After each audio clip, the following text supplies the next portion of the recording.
Iran Israel സംഘർഷത്തെക്കുറിച്ച് തന്നെയാണ് നമുക്ക് ഇനിയും ചർച്ച ചെയ്യാനുള്ളത്. ഒമാന്റെ മധ്യസ്ഥതയിൽ ഇറാൻ US ആണവ ചർച്ച നാളെ മസ്കറ്റിൽ നടക്കാനിരിക്കെയായിരുന്നു ഇറാന്റെ ആണവ കേന്ദ്രങ്ങൾ ലക്ഷ്യമിട്ടുകൊണ്ട് ഇസ്രായേൽ ആക്രമണം നടത്തിയത്.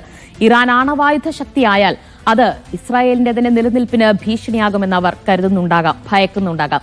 ഊർജ്ജാവശ്യങ്ങൾക്ക് വേണ്ടിയാണ് അണുശക്തി പ്രയോജനപ്പെടുത്തുക എന്ന് ഇറാൻ ആവർത്തിക്കുന്നുണ്ടെങ്കിലും അത് ഇസ്രായേൽ വിശ്വസിച്ചിട്ടില്ല.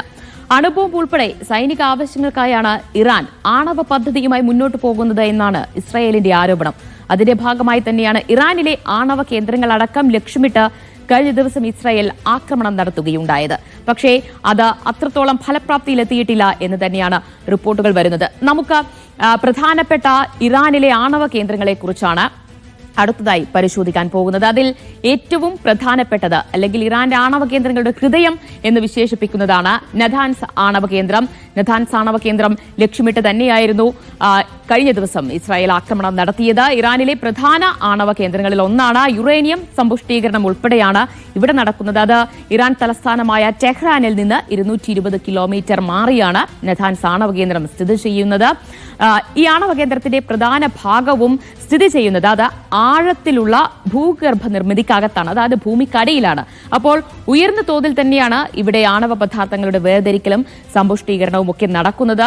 അപ്പോൾ ഇവിടം കേന്ദ്രീകരിച്ച് ആക്രമണം നടന്നുവെങ്കിലും പ്ലാന്റിന് വലിയ രീതിയിൽ തകരാറുണ്ടായിട്ടുണ്ടോ എന്നതിൽ വ്യക്തമില്ല. അത് കാരണം ഭൂഗർഭ നിർമ്മിതിക്കുള്ളിലായതുകൊണ്ട് തന്നെ അത്ര പെട്ടെന്ന് അത് തകർക്കുക അല്ലെങ്കിൽ അതിന് കേടുപാട് സംഭവിക്കുക എന്ന് പറയുന്നത് വളരെ ബുദ്ധിമുട്ടുള്ള ഒരു കാര്യം തന്നെയാണ്. അടുത്തത് ടെഹ്റാൻ റിയാക്ടറാണ്. അത് ഇറാൻ തലസ്ഥാനമായ ടെഹ്റാനിലാണ് പ്രവർത്തിക്കുന്നത്. ഗവേഷണ റിയാക്ടറാണ് ഇത്.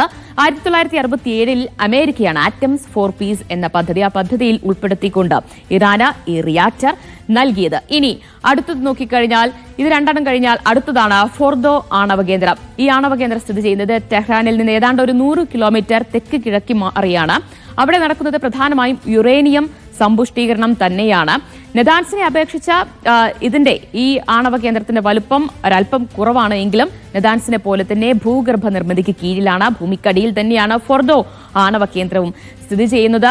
ഈ ആണവ കേന്ദ്രത്തിന് ഇറാന്റേതായുള്ള പ്രത്യേക വ്യോമ പ്രതിരോധ സംവിധാനമൊക്കെ ഒരുക്കുകയും ചെയ്തിട്ടുണ്ട്. 2007 ഇത് നിർമ്മാണം തുടങ്ങിയത്. പക്ഷേ അത് ഏറെ നാൾ ഇറാൻ ഇക്കാര്യം ഈ ആണവ കേന്ദ്രത്തെക്കുറിച്ചുള്ള വിവരങ്ങളൊക്കെ അതീവ രഹസ്യമാക്കി വെച്ചിരിക്കുക തന്നെയായിരുന്നു. പക്ഷേ അത് പിന്നീട് പലതരത്തിലുള്ള ഇന്റലിജൻസ് സംവിധാനമൊക്കെ വഴി അമേരിക്ക ഉൾപ്പെടെയുള്ള രാജ്യങ്ങളൊക്കെ ഈ ആണവ കേന്ദ്രത്തെക്കുറിച്ച് അറിയുന്നു. അത് പിന്നീട് ഇറാന് തന്നെ സമ്മതിക്കേണ്ടി വരികയും ചെയ്യുകയാണ് പിന്നീട് ഉണ്ടായത്. ഇനി അടുത്തത് നോക്കിക്കഴിഞ്ഞാൽ ഫോർദോ ആണവ കേന്ദ്രം കഴിഞ്ഞാൽ പ്രധാനപ്പെട്ട മറ്റൊരു റിയാക്ടർ അല്ലെങ്കിൽ ആണവ കേന്ദ്രം തന്നെയാണ് അറാഖ് ഘനജല റിയാക്ടർ. ഇവിടെ നടക്കുന്ന എന്താണെന്ന് നോക്കിയാൽ ടെഹ്റാന്റെ തെക്ക് കിഴക്ക് മാറി ഏതാണ്ട് ഒരു 250 കിലോമീറ്റർ അകലെയാണ് ഇത് സ്ഥിതി ചെയ്യുന്നത്. ഇവിടെ നടക്കുന്നത് ആണവ റിയാക്ടറുകളെ തണുപ്പിക്കാൻ ഉപയോഗിക്കുന്ന ഹെവി വാട്ടർ ഉൽപ്പാദിപ്പിക്കുന്ന കേന്ദ്രമാണ് അറാഖ്. ഇവിടുത്തെ ഒരു ഉപോൽപ്പന്നം എന്ന് പറയുന്നത് പ്ലൂട്ടോണിയമാണ്. ഇനി അടുത്ത ആണവ കേന്ദ്രം നോക്കിക്കഴിഞ്ഞാൽ പരിശോധിച്ചു കഴിഞ്ഞാൽ അത് ബൂഷെഹർ ആണവ കേന്ദ്രമാണ്. വാണിജ്യ അടിസ്ഥാനത്തിൽ തന്നെ പ്രവർത്തിക്കുന്ന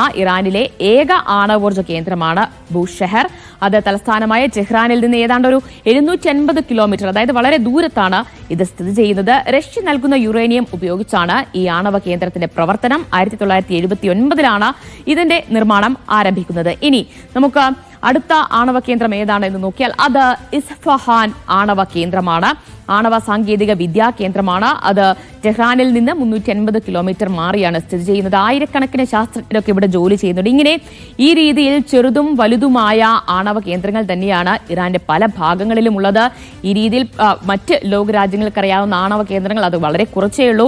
ഇറാൻ രഹസ്യമാക്കി വെച്ചിരിക്കുന്ന പലയിടങ്ങളിലായി സ്ഥിതി ചെയ്യുന്ന ആണവ കേന്ദ്രങ്ങൾ ഉണ്ട്. അത് ഇപ്പോഴും പലർക്കും അറിയില്ല എന്ന് തന്നെയാണ് വസ്തുത. എന്തായാലും ഈ രീതിയിൽ വരും ദിവസങ്ങളിൽ ആണവ കേന്ദ്രങ്ങൾ ലക്ഷ്യമിട്ടും അല്ലാതെയും ഒക്കെ ഇറാന് മേൽ ഇസ്രായേൽ ആക്രമണം നടത്തുകയാണെങ്കിൽ ശക്തമായ തിരിച്ചടിയും പ്രത്യാക്രമണവും തന്നെയായിരിക്കും ഇറാന്റെ ഭാഗത്തുനിന്നും ഉണ്ടാവുക. അങ്ങനെ ഉണ്ടായിക്കഴിഞ്ഞാൽ നമ്മൾ ലോകമെങ്ങും ഭയക്കുന്നത് പോലെ, നമ്മൾ പേടിക്കുന്നത് പോലെയുള്ള വലിയൊരു യുദ്ധം തന്നെയായിരിക്കും ഈ മേഖലയിൽ നടക്കാൻ പോകുന്നത്. പക്ഷേ അത് തടയാനുള്ള നയതന്ത്ര ഇടപെടലുകൾ മറ്റു ലോകരാജ്യങ്ങളുടെ ഭാഗത്തുനിന്നുണ്ടാകും എന്ന് തന്നെ നമുക്ക് പ്രതീക്ഷിക്കാം. എന്തായാലും ഇന്നത്തെ ന്യൂസ്